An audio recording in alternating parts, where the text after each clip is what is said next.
welcome back to the next sailing with both you guys. Playtesting standard for regional PDQ.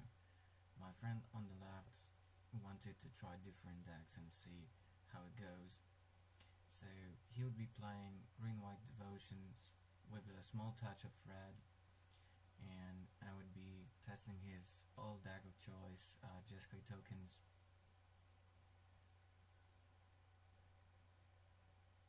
Decklists will be in the description below. The green-white devotion deck was quite suboptimal, but he was playtesting different cards and see how they go. Obviously it's hit today to have a bunch of Raptors and Den Protectors in the green-white devotion deck. That was odd for him because of the touch of red. He does play one basic mountain and he started with it. I don't know why exactly.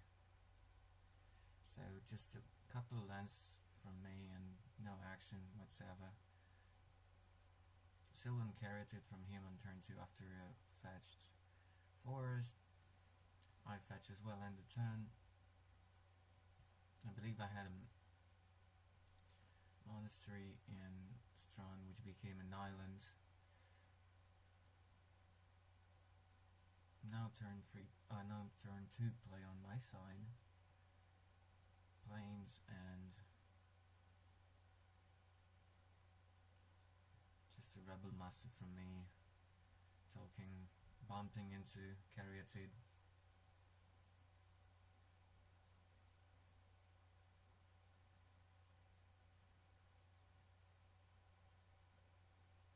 He starts with a Corsair, hits a land off the top from it, it's a fetch land, gains 1. There's another land on the top,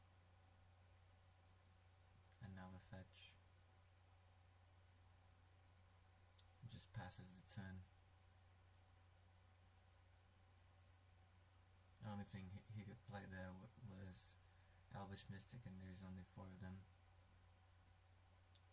in the deck. So land number 4 from me. Now I try to contemplate what the hell do I want to do there.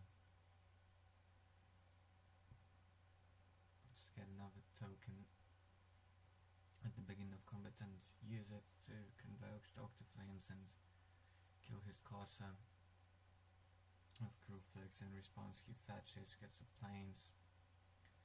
I wait till I get to see his top card before Corsair would die.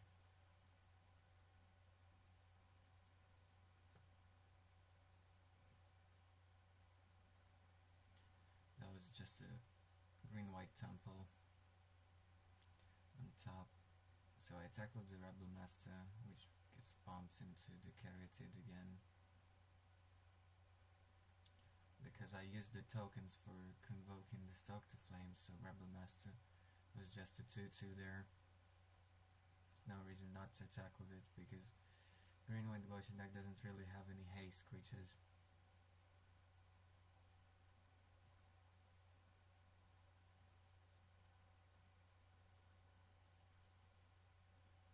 I definitely didn't want to trade my Rebel Master for Corsair, that's for sure. And I had something to cast for the 2 remaining mana. So he morphed the Den Protector, which I lightning strike down the turn. He unmorphed it to get back the Corsair of Crewfix. Fall down to 18 after a fetch land.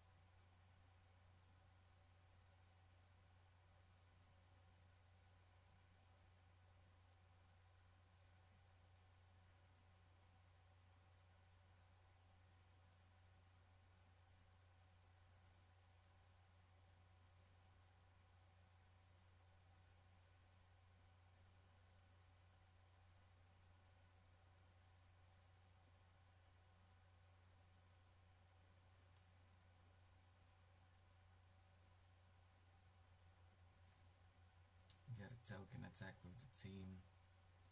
He's tapped out, taking a bunch of damage. I cast Anticipate.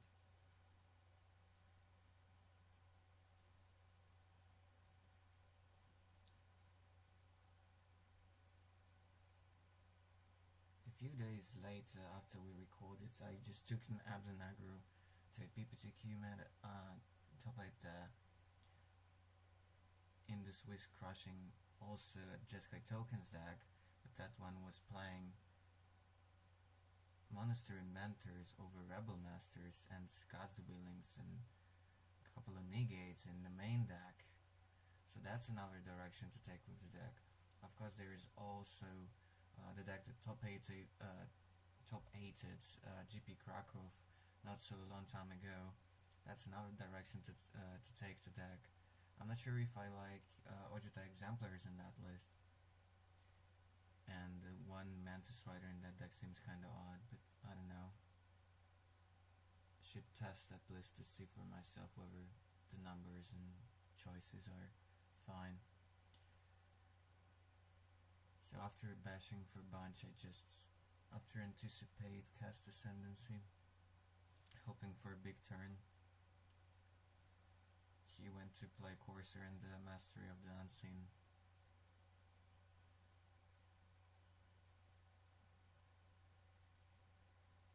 It would be really hard to lose from here.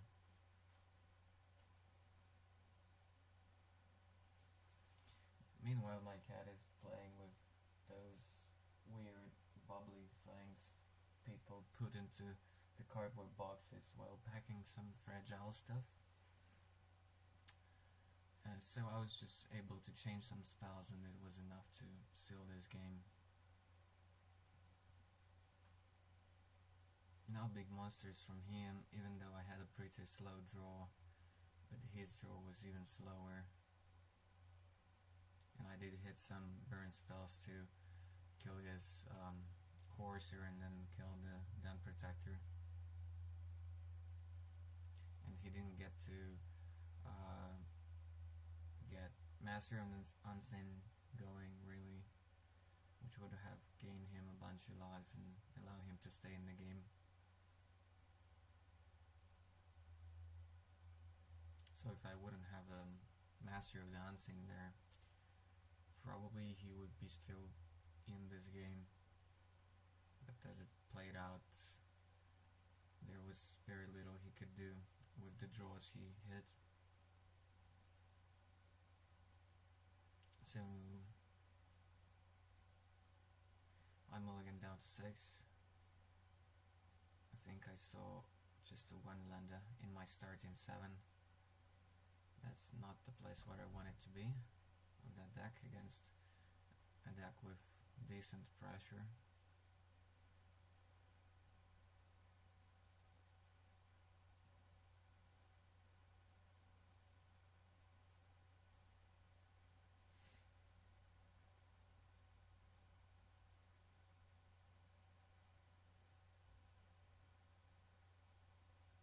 So both decklists will be below in the description with the links.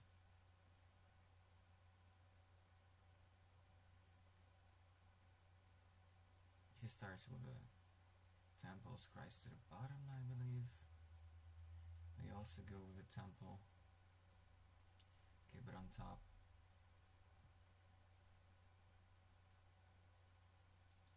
Carroted from him.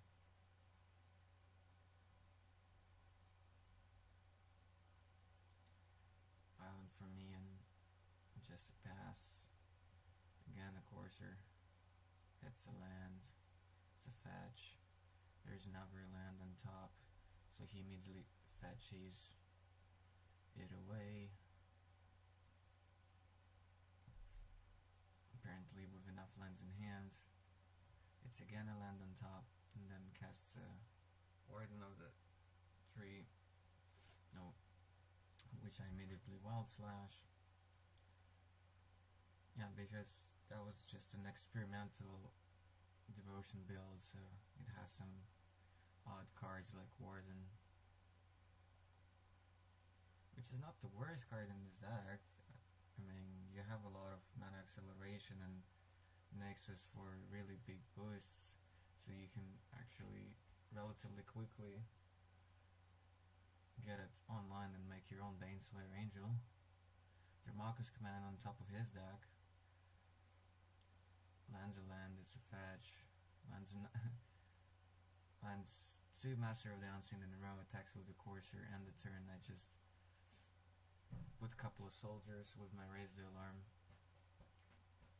My cat is going real bizarre.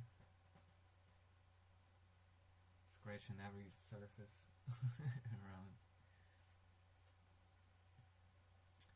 Desperately demanding my attention while I'm narrating and commentating on this. So on my turn I go for Rebel Master, make a token, bash with my guys. He decided for some reason not to block, which was weird. Just had a temple and scryed. On his turn he was faced with a lot of things he could do. He had a Whisper with an Elemental on top of his deck, which he technically had to shuffle away with the fetch land because he needed enough mana on his turn. Even though Whisperwood was very sweet there. A Green-White Temple on top of his deck, so he plays his land for the turn. Scries. I believe it was Polocranus on top of his deck. He's tanking whether to keep that or not. Wouldn't be the worst card with me having a bunch of tokens in play. He's contemplating for a while.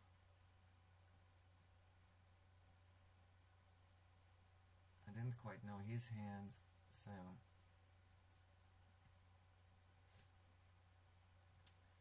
I didn't know whether it was okay decision to keep it, but probably it's good to keep it. So my turn I fetch. I have access to 5 mana. I guess his plan was on my turn a manifest a Polocranus on top of his deck, and then on his turn flip it, gain a bunch of life from 2 masteries and stuff like that. So I cast Ascendancy and pass, basically setting up for a big turn. After this, begin the combat, I get a token. In response he puts a counter on the Caryatid and makes me sacrifice an enchantment.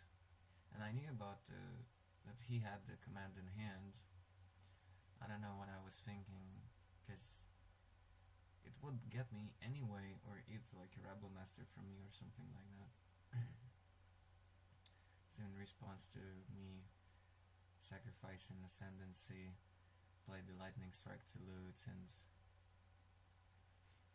dig for cruises and things of that nature. So I go on to attacks. Caryatid, it's a Goblin token. Rebel Master trades with the Courser.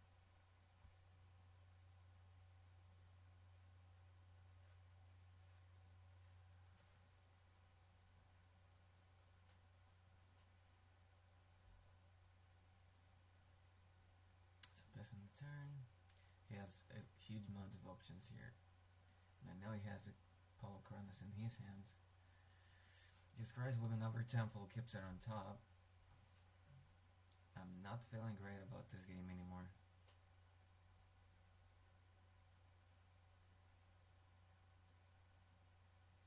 It wasn't the worst Tremocus command possible, but still. Decides to cast a Morph there. It's probably a Protector, because at that particular moment that build was lacking some Raptors, which should be in quite a few numbers in the deck. Just to let you know.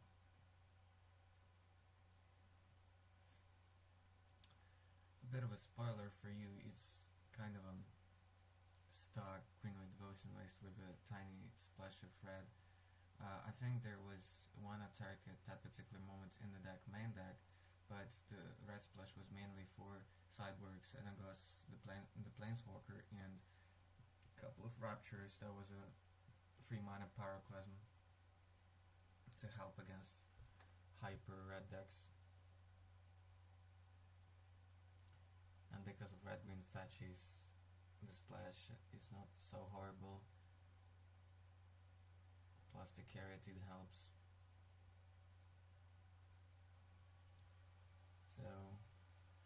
one card in my hand, just attack with few tokens, but with two masters on the unseen going on his side of the board, there's almost no hope for me in this game. I needed to chain like few treasure cruises or something in order to really be still in this game. So Rebel Master, couple of tokens from both of them, attack with everybody. He manifests a guy from the mastery. Protector is already like a 3-2, and carried it as 1-4 because of the counter on it. He hits a bunch of my guys.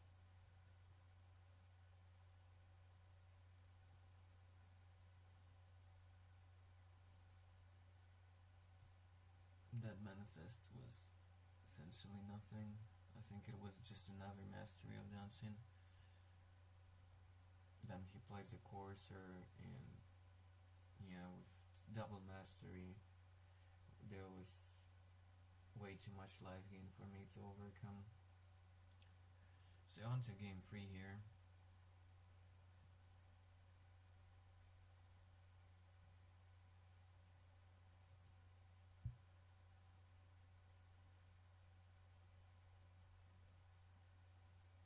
Another small spoiler, while you see us shuffling here.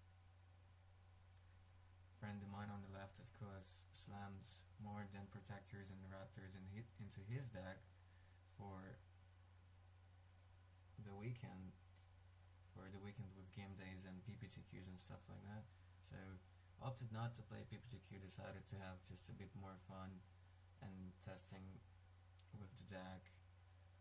At the game day, went undefeated in it, and the meta games at the PPTQ, which I decided to go for, and our local game day were totally different because it was game day. It was possible to anticipate a bunch of aggro decks, and Green-White Devotion decks basically crushed all of this. And while me playing with Abs and aggro at the PPTQ, the metagame was a bunch of Red-Green and Esper Dragons decks. So something which we basically saw at the GP Krakow. So there were a bunch of control decks and some red-green decks. And the red-green deck ended up winning at that PPTQ. So a lot of people are arguing that Green-White Devotion, unlike green-red versions, are kind of soft to control decks and should crush anything with creatures, whether it's slow mid range decks or fast aggro decks. I wouldn't necessarily say that green-white is a total underdog against control, but it's hard. Carried it into Courser from his side of the board, just shock for a Mystic, and the Rebel Master from me. Dragon's Fodder. Made a few tokens past the turn.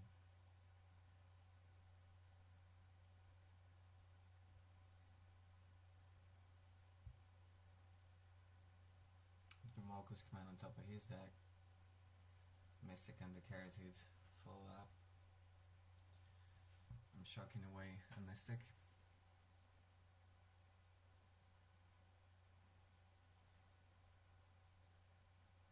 These are still the main deck games, so no sideboard yet. That's why you see a bunch of wild slashes from me.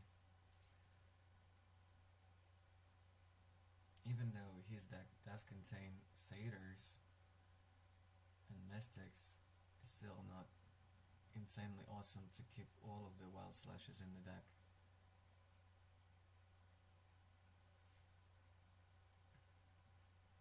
Even though it's a cheap spell to trigger Ascendancy and so on and so forth, but I do like to cut one or two after sideboard.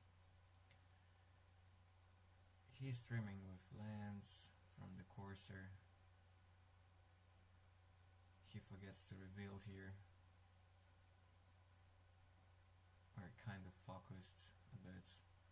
Previous turn I attacked with a bunch of tokens and kept Rebel Master at bay, didn't want to trade it for Courser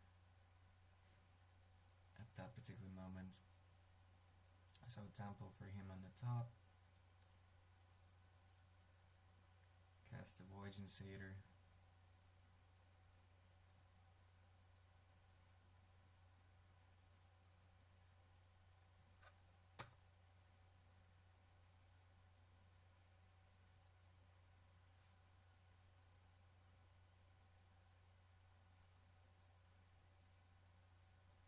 Again, tanking for a while, what to do.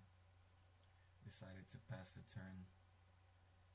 Pretty much know that there's Jamoga's command in his hand.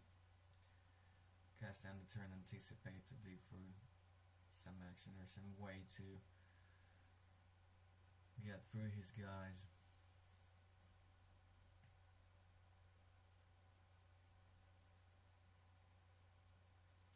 Tap an R2 for lightning strike on his Void Insator. Just less blockers for him. In response, he fetches for another land. He probably doesn't want this temple. Goes for Jamoga's command. Put a counter on his satyr and fight with the Rebel Master.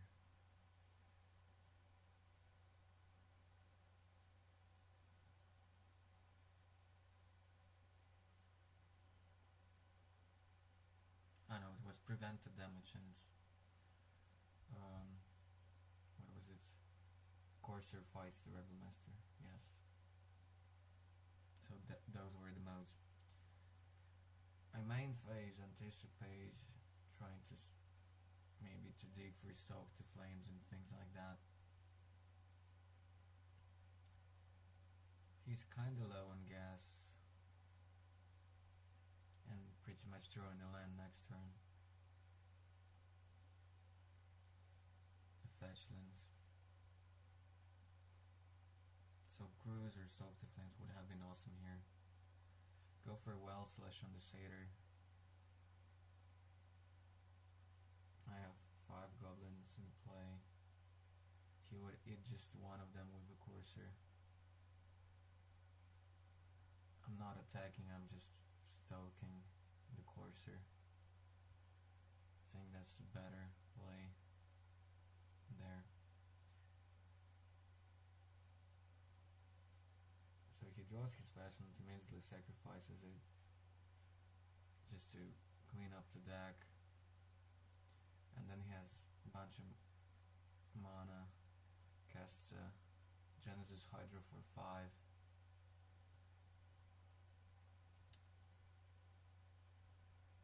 Gets a Master of the Unseen from it. It's pretty sweet for him. I'm still in this game because, okay, he has a 5/5, that's fine. But my hand is like a land and a Raise the Alarm. I'm trying to push some damage through, so attack with my 5 tokens. Obviously he hits one with the Hydra, so he's taking 4, he's down to 10.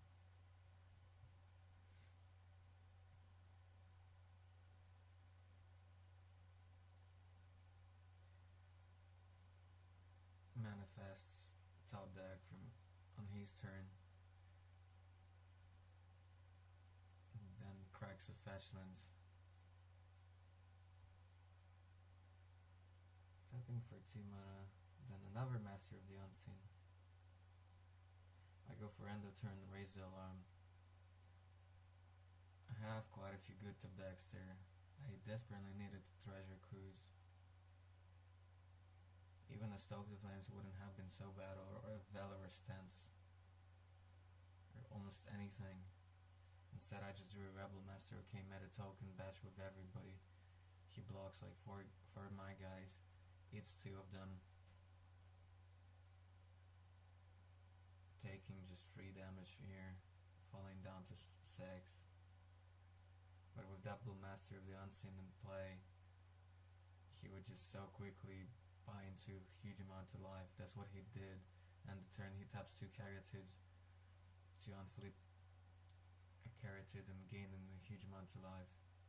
Midras weren't incorporated, and with him drawing so much life, I can't really do anything. So, going on to sideboard games there, I bring in Disdainful Strokes. I think of bringing a Sarkhan.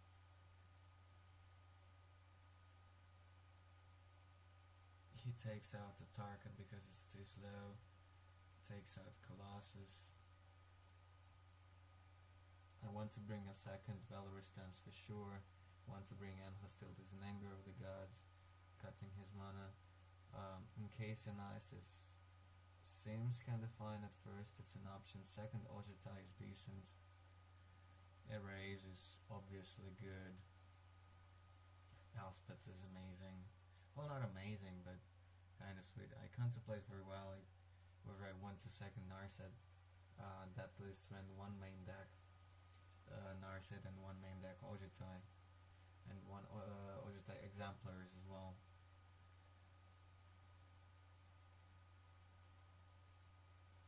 And the rest of the cards from the sideboard don't really fit. So Narset is an option. I mean, it helps to change some spells and try to get on some card advantage. But against his aggressive deck, after a while we decided that that wasn't quite correct. I think of taking out some shocks, if not all of them, maybe taking out one Ascendancy, because my token generators don't really do much in this matchup. Strikes don't really do that much either.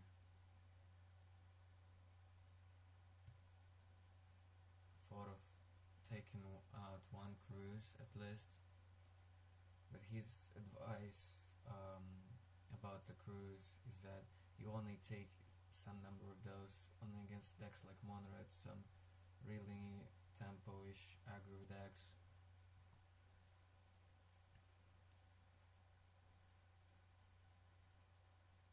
But he said here that he would really never take it out. So Dragon's Fortress and Raise the Alarms are getting out. Exemplars is kinda too slow for this matchup, like there are way too many things going on. He obviously wanted to bring in the Banishing Light for my Planeswalkers or for my Ascendancy or for a Rebel Master, so it's okay to bring one or two of those. It brings in Fleecemane Lions, that's for sure. Brings in some Xenagos.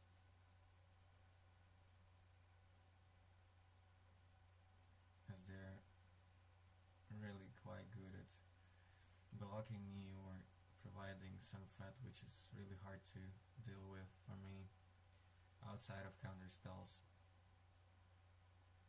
I can always try to burn it away, but with me thinking of taking out some strikes or some well slashes, it's a bit awkward.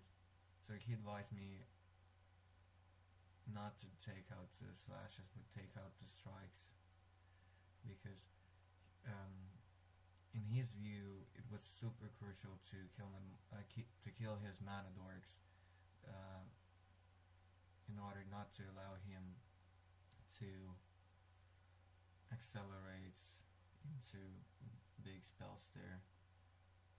So he didn't try Encase in Ice there, so that's not coming in for me. So I take out more Razor Alarms and think of at least cutting one Weld Slash. We're still in the process. I'm arguing with him whether I do need Secure the Waste in the deck, and yes, I do need it. It's much better than 2 mana token generators. Plus I do keep ascendancies in the deck.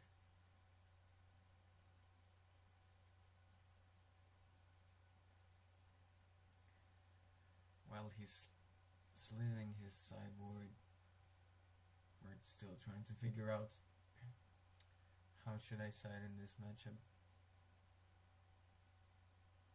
Ultimately, we decided that second Narset wasn't really what I was looking for here, because I really didn't have that many solid removal spells, and second Logitech also was kinda clunky, and Sarkhan would be dying all the time from his multiple threats.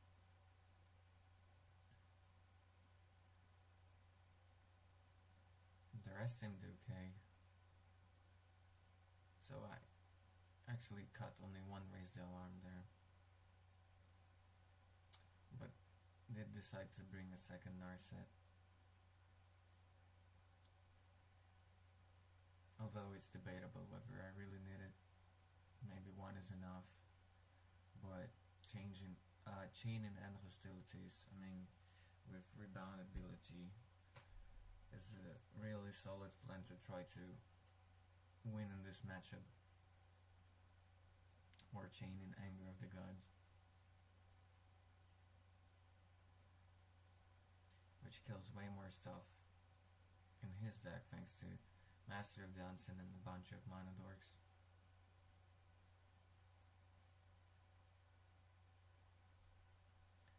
Okay, in a blink of an eye we move on to the post-cyber games here.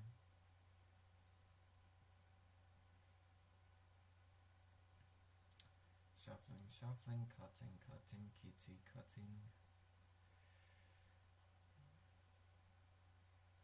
I'm hoping for a solid control-ish hand to control his board state, but instead I get a one-lander on the play, I believe. He keeps his deck is full of quick mana dorks, and he's not really looking for particular cards that much. He's much more of a proactive beatdown deck.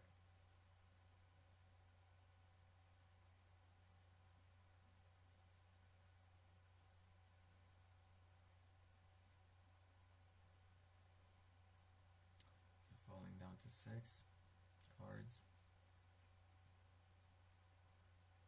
which are again kinda tricky, but I do keep them. Start with Battlefield Force, he starts with Green-White Temple, keeps it on top. Going with a Trial Lands, pass. Lays down a fetch, then think of casting the Warden of the Tree, but it quickly changes his mind, fetches and casts the Master of the Unseen. I go for end the turn Erase on that. Really glad to get rid of this annoying enchantment. He fetches again. It's Warden this time.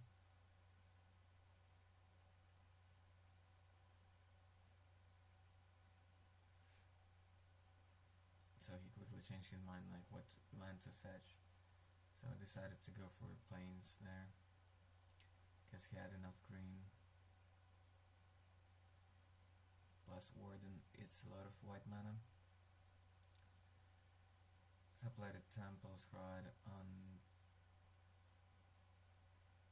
I don't remember top or bottom. Anyways, at the end of my turn here, makes his guy into a 3/3. On his turn just attacks with it.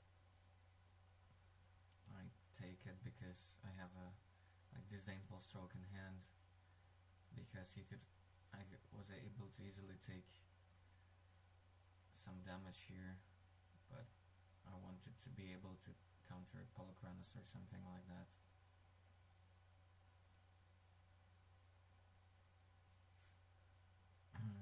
But he had just a Temple and no plays. He attacks again, I take it.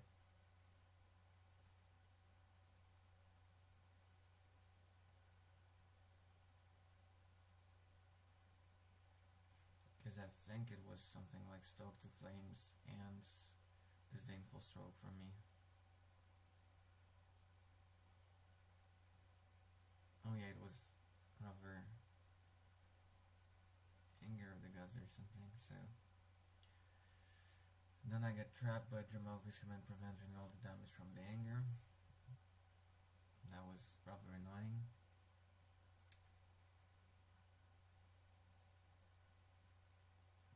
And with Dramoka's command he put another counter onto the Warden, making it a 4-4.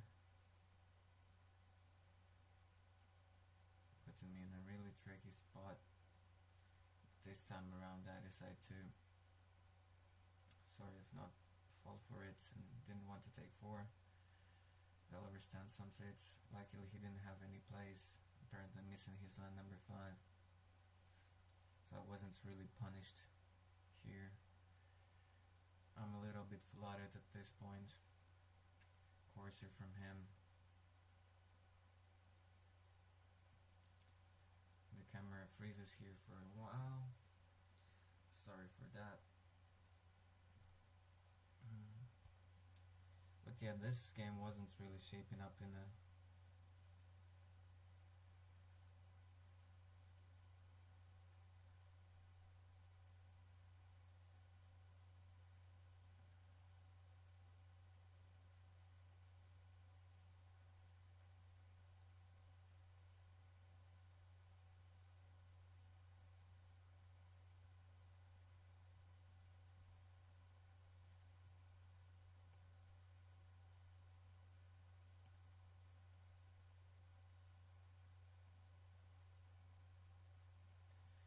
okay. Now we continue. There was a quick freeze. Of course, from him, he played a Elvish Mystic. I was contemplating what to do on my turn. 7 mana, no land number 8, Elspeth and the Disdainful Stroke in my hand. But now I'm at 9 life here. And he has just a Master of the Unseen on top of his deck. A land on top, plays it from the Courser. Another land. I'm really hoping that he wouldn't have any of his boom booms here. There is an argument to take just 3 damage and sit on the counter and hoping to draw an untapped 8th land.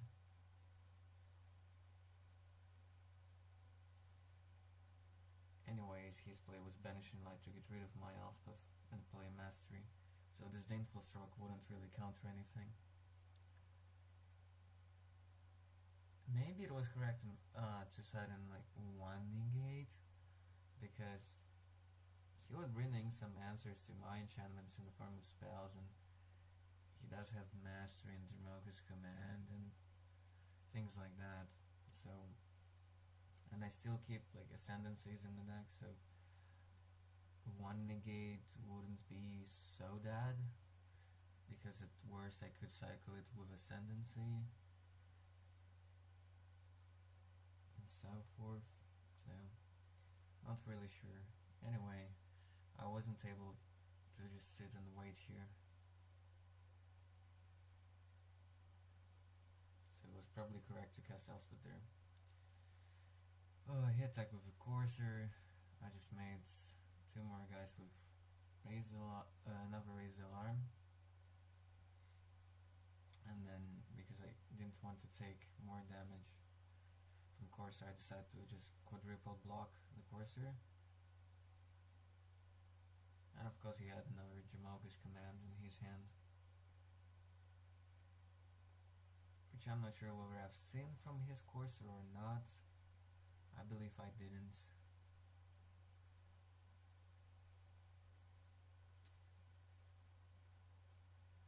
So he just puts the counter on Elvish Mystic and fights with the Courser, one of the tokens.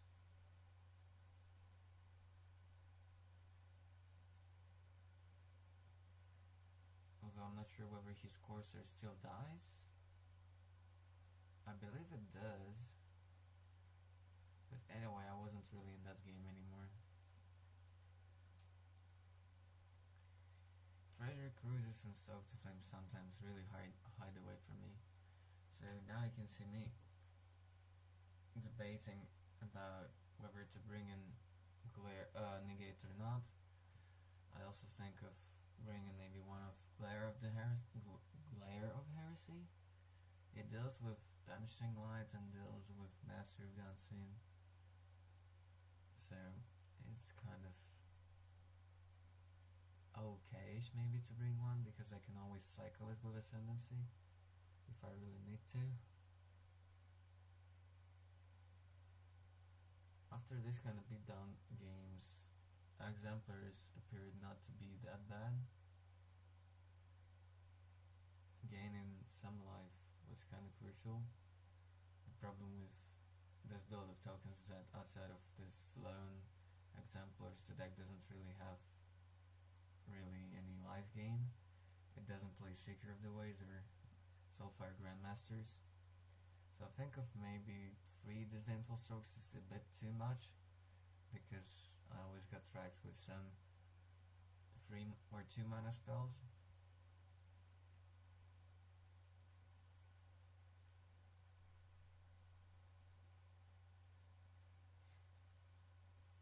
I'm thinking of maybe cutting few more Raise the Alarms.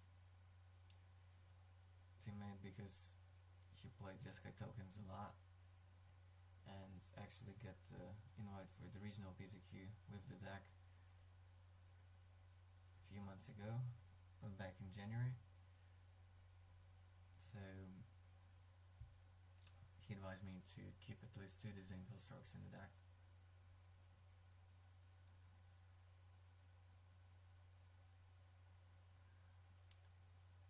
So there you see me cutting even more token makers. In the end, he says that, well, 3 Disdainful Strokes is fine, and maybe you can cut 1 Ascendancy. So I cut all the Raise the Alarm from the deck and 1 Ascendancy, making it way less of a token deck and much more of a control deck, with 1 Negate now, Glare Heresy.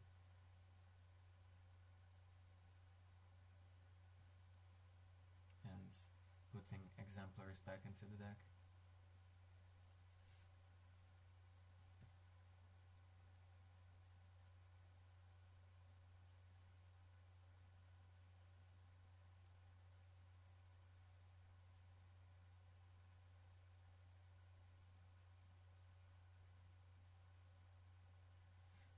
So while he casts Voyage Satyr, I had just some temples going and scrying to the bottom.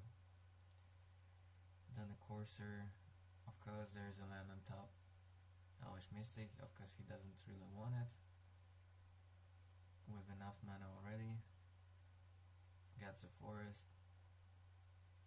On my turn.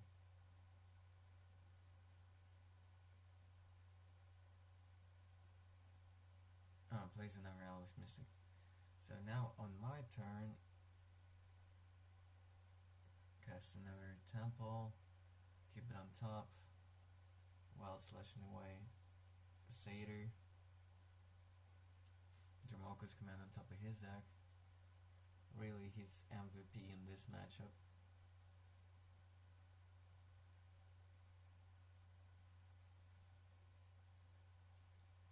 Although for some reason I never really got to use it at the PTQ I was referring to, where I was playing Abs and Aggro. Jamoko command wasn't really doing much work. I was playing against a bunch of control decks, and so I was praying for non-hostilities that didn't work out. Okay, until next time guys, don't forget to subscribe. Cheers, stay tuned.